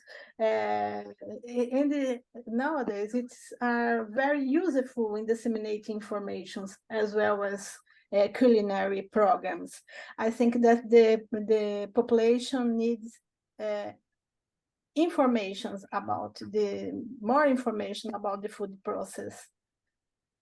And we have a lot of initiatives at the University of São Paulo to inform students also in classes, in the lectures given, and the creation of Food of the Future Center. It is suggested to cause more dissemination of the food theories to the population. Okay, so thank you. Any other comments? I have a question, Eric, mainly for you, but to everybody. I like very much this approach of processing and formulation. How this will be affected by economical factors? You're asking me? Well, to you, because you presented. Yeah, sure. But it's open to the other five, and of course, Alejandra. You should see Dolores and also Susanna have also hands up. But I'm ready to answer. No, maybe first to Susanna. From my perspective, I think we should first, let's say, well define amongst the scientists, because for the time being, it's the scientists of the different communities confusing our consumers, I would say, because what you hear in IUFoST and what you hear in IUNS are different messages. And I think we should first unify amongst the scientists, and maybe also in parallel, then speak with one voice to the consumer, because otherwise the confusion will probably not stop. Commercial aspect, Gustavo, yeah, I think there will be more effort. If you want to analyze more accurately, there is more effort. If I'm saying you want to analyze what processing can do to the good or to the bad, so this is important, that processing can go in both sides.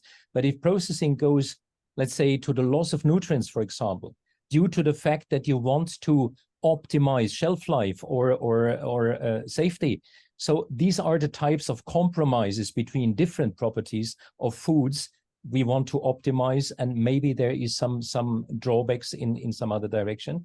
But if we go for quantifying the formulation and the processing as shown with different quantifiable parameters, there is additional analytical effort. You have to know, let's say, your NRF or your nutrients in the ingredients or in the formulation, which is the recipe connecting your ingredients, and the processed food. I mean, for the processed food, you do anyhow because this reaches the consumer. So you may have to put additional effort in getting this information for the ingredients if you want to quantify this delta value as mentioned. So yeah, so a more complex scheme to be first, let's say, made more complex and then refined again is a certain effort, but I think it's an overseeable effort with respect to what I said. Thank you, Eric. Who else? Oh, Susanna, go ahead. Yeah, I think Dolores wants to say something. Maybe she would like to add to this concept. Yes, probably related to the last part of the question, because I think that Eric explained very well everything. I agree 100%. And what we are doing really, I think that we have a lack of education on what it is nutrition and healthy stuff and everything, and we are confusing. This is what Eric said before, and I agree that what it is coming from the formulation and what it coming from the process and everything. Then I think that the first group of people that we need just to teach, probably the food scientists, we need an interaction with the healthcare people, And this is that IT food, for instance, is making a very good role. And we are have a course, online course that in there we are teaching many people from different countries with different background in terms of just to try to translate, because everybody, the consumer, believes the healthcare, and the healthcare doesn't have a clear idea what it is really healthy and unhealthy, independently if it is because the processing or the formulation of the combination of the two things, that in my opinion is the combination of the two things, they cannot advise the consumers, and we are not doing our job because the industry doesn't know what to produce, and we don't know what to advise to the healthcare, and then I think that is a misunderstanding and a mess.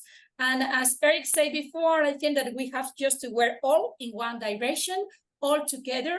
And I think that, in my opinion, the role on that the IT food is doing worthwhile, just trying to produce new courses with the interaction of the professional for a scientific with a scientific background in food science, in food processing, and in healthcare is a very good initiative that should be extended worldwide, just to try to translate what it is a real scientific evidence about the influence of the processing in the food safety and healthy and health and everything, because otherwise we are a little bit lost. Then I think that we need just to work on that direction. I don't know, what do you think? Yep. Thank you, Dolores. I think Tomas has something to say. Tomas, would you like to say something? Yes, thank you. Just to add a small thing, we live in a disequal world, so maybe the scenarios from some countries are different than others. So I would just like to add that processing goes in both ways, as Professor Witt had mentioned. And sometimes it can produce some toxins, but sometimes it can release or can diminish the presence of certain toxins. So, and also if we have excess of food, we need to reduce the wastes generated by certain processes. I think processing can be of use. So maybe it is also important to take into account the final aim of the different products that we are elaborating, just as another dimension to the analysis. But just that. Thank you, Thomas. I think you just added a very important issue here, which is sustainability and reducing waste. And for that, we need another dimension, right? Because that's something that has to be taken into consideration. Gustavo, do we have any other questions? Thank you, Tomas. Yes. Yes, we have plenty of questions, Susana. Okay, but first of all, thank you again to the speakers, and I encourage all of you to keep interacting. This is going well, fantastic. The second question is how NOVA classification is impacting eating habits. Does it have any positive effect? What are negative aspects on using this NOVA classification? So, in other words, is NOVA classification promoting any impact? If that's the case, what kind? Positive, negative, something in between? Do we have any hands up? Eric, maybe? Yeah. Yes, I may. So we try to make a bit of an analysis in our surroundings and also from literature. And I mean, the overwhelming thing is there is confusion from the consumer side and confusion from industry side about NOVA, even though there is some who have already adapted, you know, the classification. But if you try to ask into details, we never got detailed answers. And it's just an adaptation to something which is there for a while. I mean, it was published in 2009. And I have even private visitors who say, if you cook for me, please no processed food. And I have also companies who say, okay, what can we still do? Can we still fortify? Can we still extrude without being in this class?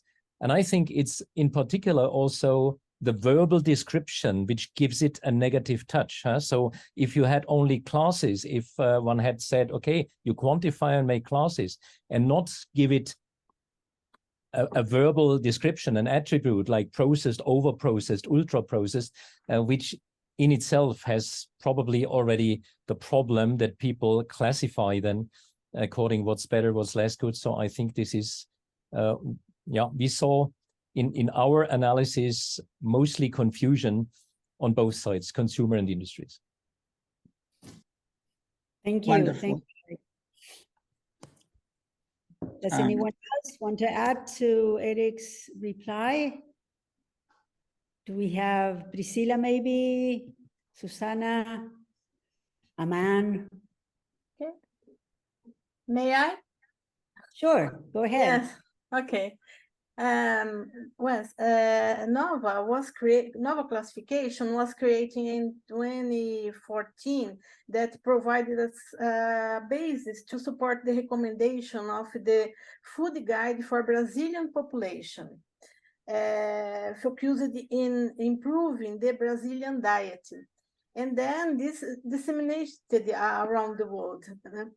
It caused an impact of the population that in Brazil started to look for a healthier diet.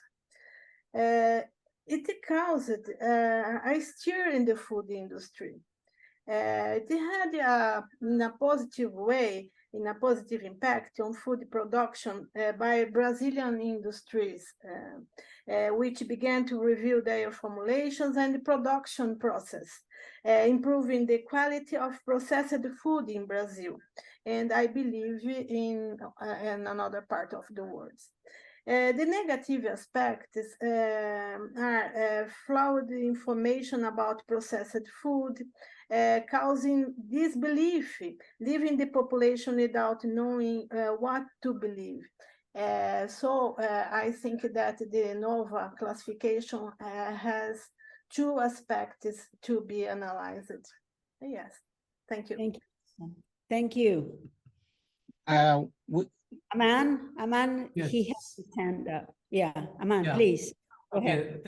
thank you very much, Susana. And once again, I would like to appreciate the task force, and Eric, you have done such a great job with the team.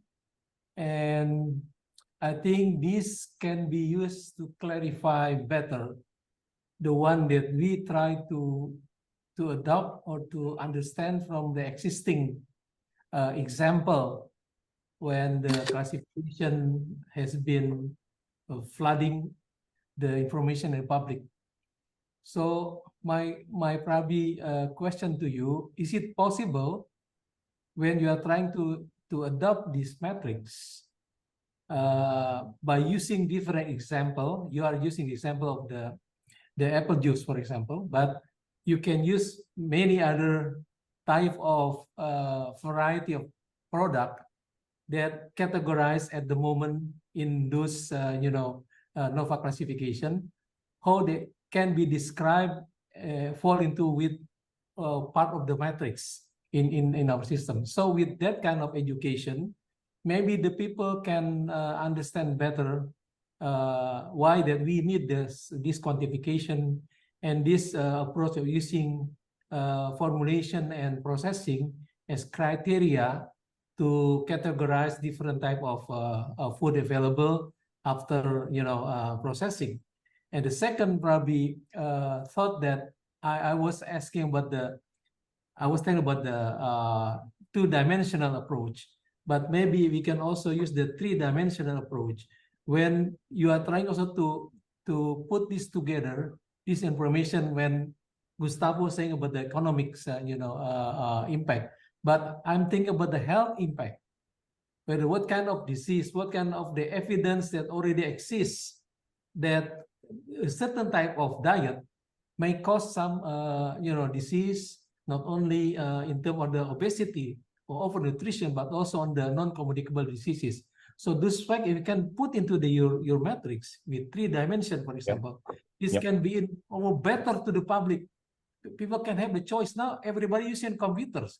You can use surface response method. You can do 3 dimension. You can easily, which one is the one that producing the health impact to the community. That's probably 2 things I would like to ask Eric to give some elaboration. Thank you, Eric.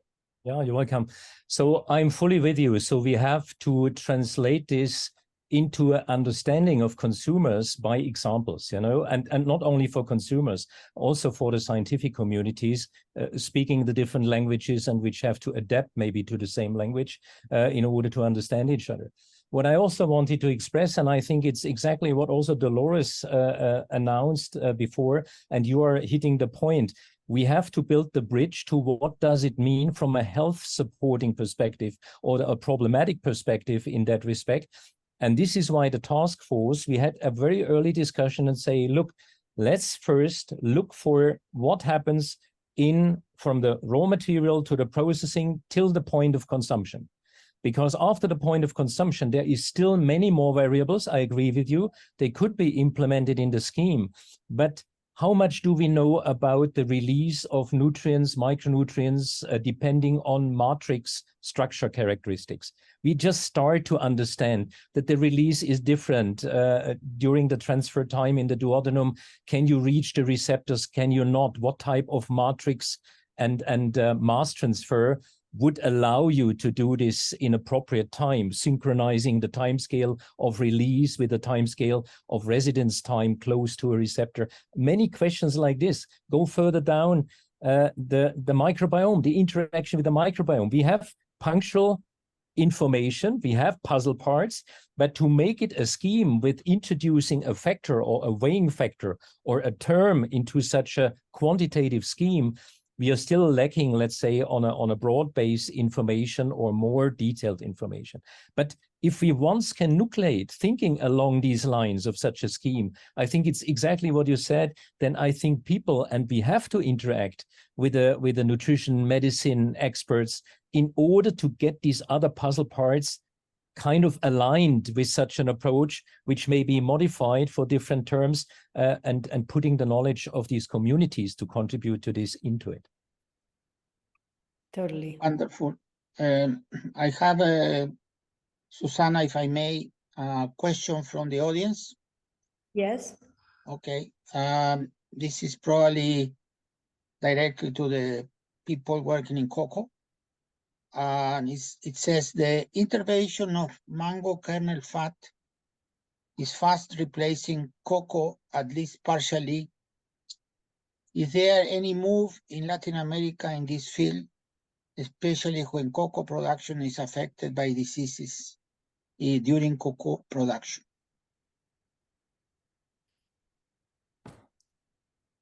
Is that clear? Maybe you could repeat. Yeah, I to be honest with you, I am mentioning because it was in the cocoa subject, let's say. Yeah, I would repeat it, but it said the intervention of mango kernel fat is fast replacing cocoa, at least partially. Is there any move in Latin America in this field, especially in cocoa production? Maybe Gustavo, I can give a partial answer. Go ahead. Yeah, not from South America, but I have to tell you, so that since 1997, I became the chair of the Codex committee for the cocoa and products. And so during my time, we had a discussion about replacing, let's say, cocoa butter with tropical fats. And there is, the Codex has decided there is a max of 5%.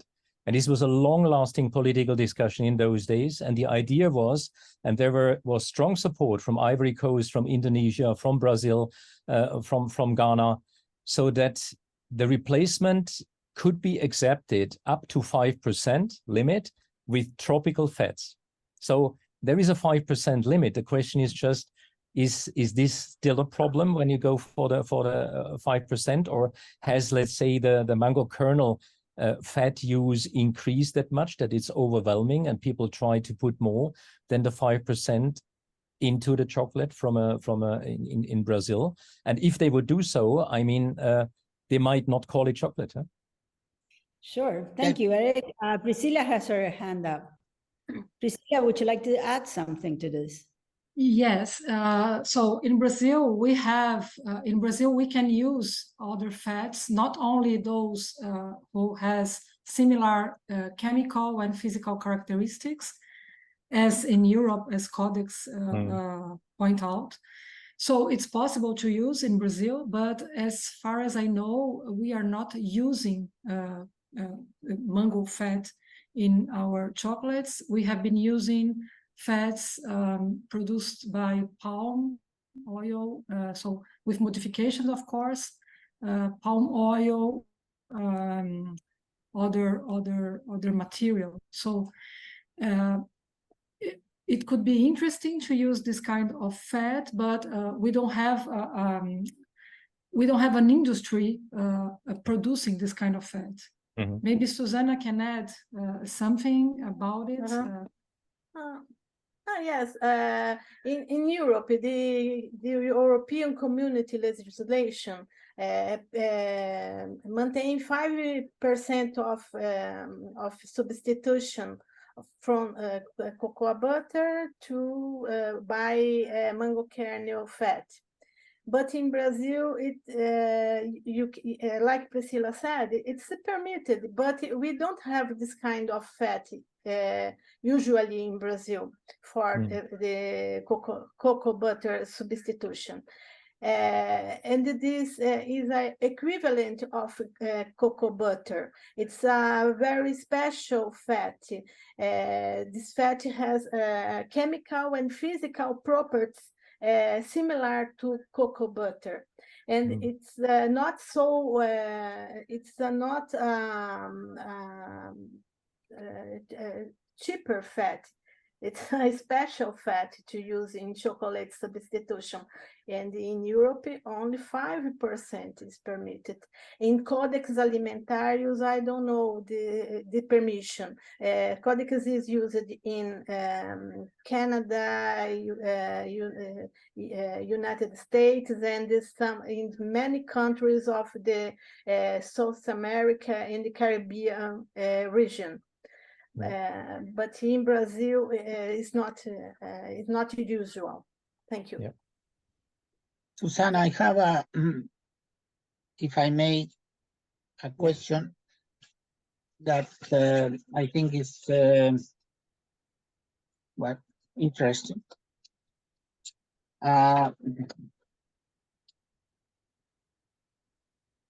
It reads as follows. Again, it has a sort of introduction and then comes a question. And maybe some of this was answered mainly by Eric. Well, here you go. Right now, there is a dichotomy on the so-called ultra-processed foods between the approach by food scientists and food engineers and the followers of the INNOVA classification, which includes, among others, nutritionists, dietitians, public health professionals, policymakers. Here's the question. Do you foresee that at a given time a compromise between these two streams will be reached in a way that the consumers will have a clear picture of the wholesomeness of the food they are eating? Difficult one. Well, Eric, would you like to add something to this? Because that's exactly what we want to know. Yeah, absolutely. So I think it's really something which I have to say, we have started our discussion in the task force clearly saying we are not a task force to fight Nova. We are a task force to bring maybe consistent ideas into the game, to build the bridge between these communities, maybe IUFoST and IUNS, the nutritionists and the engineers and the food scientists. And accordingly, you know, I mean, the door is open to discuss this, certainly also with the community supporting Nova, how much better you could express their concerns about, let's say, food which may cause health issues, to quantify it and to bring clarity into selecting, clarity into giving the consumer a dietary recommendation they can live with and they can understand. So I think the door is open. The key questions are, on what timescale can we synchronize our language, and how much can we agree upon that only quantitative characteristics allows us to have a consistent discussion? Because if we want to sort to the better or to the less good, we need quantifications, and there should be a common scale for different foods and for different processes, because otherwise we build a new Tower of Babel, so which would not work. Thank you, Eric. So where exactly do you think we should meet? Should we have like IUNS, IUFoST joint meetings? Yeah, I mean, we've been absolutely. working in silos, you know, in different silos all these days, you know, for years. So how do we meet? Where do we meet? What do we do? So what we tried, what you probably have seen from the name, Susanna, we tried to bring really some people from IUNS top levels and from IUFoST together. And so we have the silos already represented. We had quite a lot of discussions. And I mean, people like Barbara Schneemann from the US, like Hongda Chen, like Barbara Burlingame from New Zealand, not to forget Lynette Neufeld, who is the new director of FAO, which is in. So we have exactly these discussions. And I mean, the outcome, what I told you, is our compromise found. So, I mean, how can we translate this into the communities to have these, let's say, compromise finding and developing, let's say, the common language and the quantitative parameters? How can we bring this into the communities? And I mean, this is why we say our third part after review and refinement is recommending how to treat it, how to bring it into the communities. And there is, each good idea is really highly welcome, how we can translate this. And probably it's joint conferences, because when I was at the I heard about the conference in Japan, IUNS, there is certainly a very strong vote on let's say, the Nova scheme, and nobody who discusses this. And I was surprised if there is thousands of people and it's not controversially discussed. I mean, vice versa, when we had EFOST or IUFoST meetings, I think there was not a strong support found for Nova. So we have to bring the communities together. And this is probably also a hint to Judith and to the organizers of IUNS to really maybe start on different levels with workshops and with smaller communities before you go onto the large scale. But why not to start on the large scale? I think dispute is necessary in order to find solutions. Absolutely. Thank you so much, Eric. I think also we need some approach with, you know, with the legal authorities, because there is such a confusion at that level that laws are being implemented against the so-called ultra-processed foods that damage the regions. We have that in Latin America with, you know, front of pack labeling regulations, and the situation is really bad currently. So thank you so much. Your contribution is so much appreciated. Thank you. You're welcome. We need to wrap up, Susana, for the sake of time. It's already, regardless of the part of the world, we are in 28 minutes. So you translate to your local zone. So I think I will pass, well, thank you to all the speakers, of course, and then I will wrap up. But now we have some words from our dear chief organizer of this event, Dr. Alejandra Medrano. Thank you very much to all the speakers and to all those present for joining us in this activity. That has provided us with a good framework for discussion on a topic that has great importance for all of us. We must continue working on this topic in our region. Finalizing, we invite you to join us the upcoming activities that we will be dissemination through ALACCTA and IUFoST. In our region, there is the Innova Congress in September in Uruguay, in the Argentinian Congress in Food Science and Technology in October, and the first Latin American Congress in Food Sustainability in November in Uruguay. The next year, in October, we will have the 23 ALACCTA Congress in Valparaíso, Chile. And Gustavo? Yeah, well, thank you very much. This is all these fora are very appropriate to keep this discussion. I am pretty sure that some of us that are in this panel will be attending some of these meetings. So I think one of the things that NOVA classification has contributed in the positive way that has, let's say, challenge with something that might be wrong or right, to rethink the way we process our foods and what kind of foods we eat. So all of these places will allow us to continue the discussion among others. I think we are in a very good track to address these issues, and we have to commend IUFoST, being the Global Society for Food Science and Technology, to take initiatives to address these timely issues. So I think the panel that we have today was just fantastic to address these issues from different angles. And it is nice to see that there is, at least among us, a sort of similar perception of how things should be done for the benefit of the consumers all.